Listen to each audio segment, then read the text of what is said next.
Action Comics number 1004 only has one good thing going for it, and it's this beautiful foil cover. It's actually one of the nicer foil covers that DC has done. I'm not a big fan of them. The Justice League one was good too.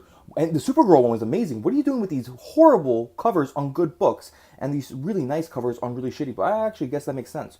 But the big thing about Action Comics that I really didn't like is that it shows the destruction of the family.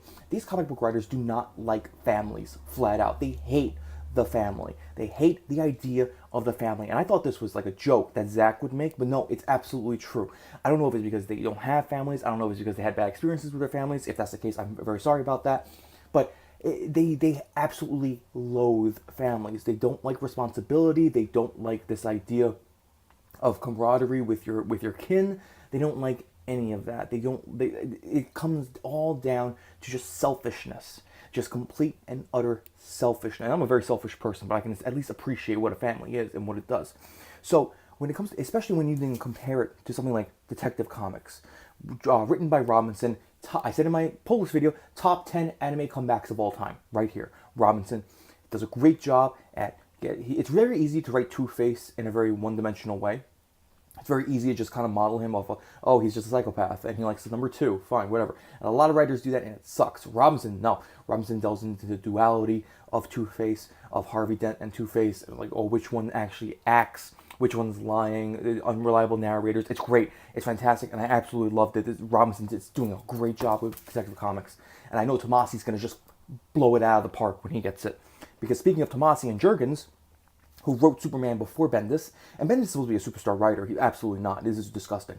But Tomasi and Jurgens took Superdad, because remember, we had Super Bro before, and I liked Super Bro a lot, but he's a little too close to Batman, which is why I think it was a good idea. We needed somebody to fill the void of that Superdad left. And they both wrote great family stories. They both wrote how important the family was to Superman, how it was a part of him. You know, you have somebody who's like basically perfect. Superman's essentially a god, so to speak. And what's left? You need this drama with his family. You absolutely need that. You need this responsibility that he has, you know, to both Lois and to Clark. You need Lois figuring out how to live. Lois and John. You need Lois trying to figure out how best to raise a son that's not going to need her that much. And what happens? Well, guess what Bendis does. Bendis takes it and has them essentially break up. He turns it into this very strange pseudo relationship where they both kind of rely on each other emotionally, and I guess they fuck. But oh damn, I keep saying I'm not going to curse in these videos. Hopefully the censor didn't catch that. But I guess they make sweet love or something. But it's so bizarre because she basically gives him a "it's not you, it's me" speech. Let's just jump in. This is the page that really killed me. She really essentially says, "Oh, we're not breaking up, kind of, but I really need this." All right, so you're breaking up. What do you want me to tell you? Like she literally gives him the "it's not you, it's me" speech. So they want. This is the issue. They want the good things of the relationship without actually putting in the work for the relationship. If I was Clark Kent, I would just be like, no, listen, you're hiding away from everything. You're not coming home. What's wrong with you? It's one thing to go out and do work. It's another thing to literally hide from your responsibilities, which is essentially what you're doing. What is wrong with you? You went to space with John in order to make sure that he was doing all right. It's like, oh, well, he hit puberty and he grew up really fast, which I knew they were going to do. I knew they were going to age him. I knew it. And it's like the biggest, I think it's a horrible idea.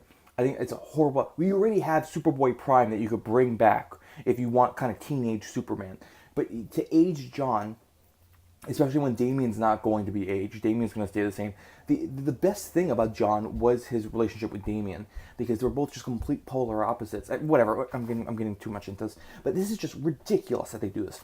And so then, you know, they have their such beta conversation.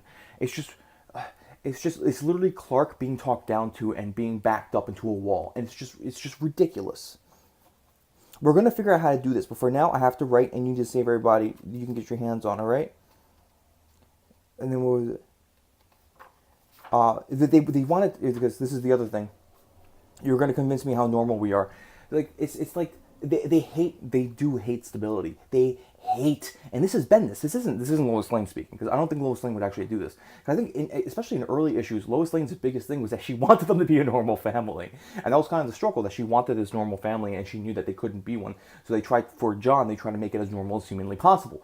Which is why wasn't there a rule that he couldn't use his powers like when he did chores and stuff? But then you have this where she absolutely doesn't want to be normal, and that she wants to have this sort of strange. I don't want to use the C word, but you want to have this strange relationship where they're not actually in a relationship, where they're basically just friends with benefits. It's like an open relationship. This is essentially how an open relationship starts. It's ridiculous. But she still wants, and over here we see it, she still wants to know that deep down internally that Superman's still there, that Clark is still there for her, and that Clark's not going to leave her. So she wants her cake and she wants to eat it too. This is ridiculous. Bendis, were you like, what relationship were you in that this is normal, that you think this is good? What relationship were you in? This is ridiculous. Oh, and the Red Cloud stuff, nobody cares. Nobody cares about this Red Cloud storyline. It's ridiculous. It's dumb. It's just really dumb. And Action Comics was supposed to be the one that was better. Its action was better than Superman. Absolutely not. This is ridiculous. I'm dropping Action Comics. It's over. It's over. You have destroyed Superman. I hope you're happy, Bendis. I hope you're happy at what you've done. Superman is done. I'm dropping Superman. I'm dropping Action. I'm dropping them both. It's over. And guess what? Top 10 anime comebacks of all time. Batman Detective Comics getting on the pull list officially. We're doing it. We're doing it. We're going to ride with Tomasi, because Tomasi knows how to write a story. I was going to curse again. I cut myself off. Tomasi knows how to write a story. That's it. What else do I have here? New challengers. One of the best covers in the game. This is one of the best covers. But anyway, yeah. So Action, drop it. I recommend everybody drop Action Comics. I recommend everybody drop Superman. And you know what? Drop them both. Save your $8, and then spend 4 of it on Detective Comics, because Detective Comics is good. All right. Like, share, and subscribe. Let me know what you guys think. Am I off base? Am I just like kind of like seeing Charlie in the trees, or is this really just some like foolishness, some new age Bendis BS relationship nonsense that just exposes them for who they are? Yeah. I'll catch you guys later. Follow me at Trajan Channel on Twitter. Yay!